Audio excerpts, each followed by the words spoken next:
Good afternoon to each and everyone.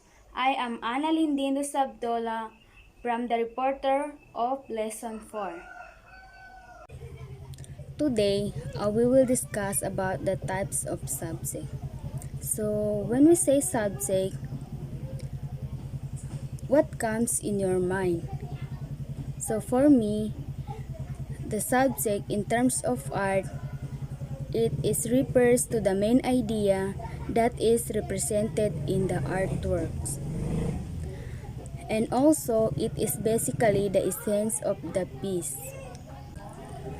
And there have two types representing the subject of art, which is the representational art and the non-representational art. Representational art describes artwork, particularly paintings and sculptures, that are clearly derived from the real object sources, and therefore are by definition representing something with strong visual references to the real world. Meaning to say, ang representational art, ito yung likhang sining na nagagaling sa totoong bagay. Tulad halimbawa ng isang tao pag ginawaan ito siya ng art. One of the most iconic and recognizable painting all over the world is the Mona Lisa, done by Leonardo da Vinci. Some questions are often raised regarding this artwork, like who is Mona Lisa, and why was Leonardo da Vinci compelled to paint her? So, si Mona Lisa ay isa siyang model. And La Gioconda from the Leonardo da Vinci's masterpiece was a real person, or isa siyang totoong tao. Mona Lisa was a real Florentine woman, born and raised in Florence under the name of Lisa Gherardini.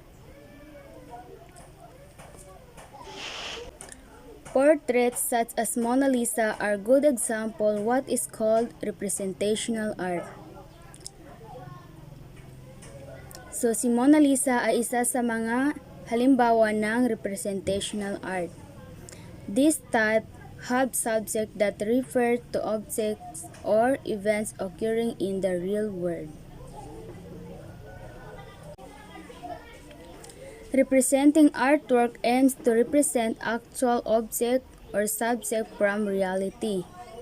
Subcategories under representational art include realism, impressionism, idealism, and stylization. So, yung apat na ito yung mga types ng representational art. All of these forms of representationalism represent actual subject from reality. Although some of these forms are taking steps towards abstraction, they still fall under the category of non-representational artwork that does not depict anything from the real world, figures, landscape, animals, etc.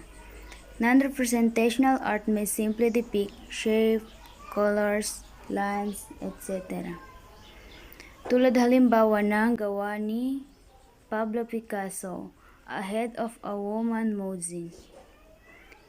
So the point of non-representational art is the viewer define what they perceive, and the creator of the work tries not to make impact any predefinition into the work.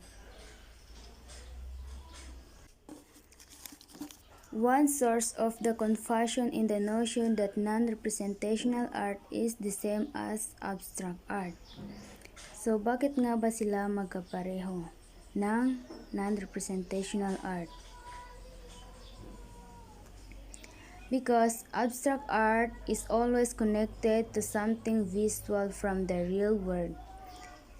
This is essential to discuss because it influenced the fact that representational art and non-representational art is not clear-cut divide. Rather, they exist in a spectrum. An abstract work of Pablo Picasso is a great example to illustrate this. A proponent of natural non-representational art was Russian artist Vasily Kandinsky, although his chosen art form was painting. He likened non-representational art to music, an art form that he was also very keen to. It is therefore not surprising that a lot of his paintings are inspired by music and are titled as impression, improvisation, and composition. And that's all. Thank you.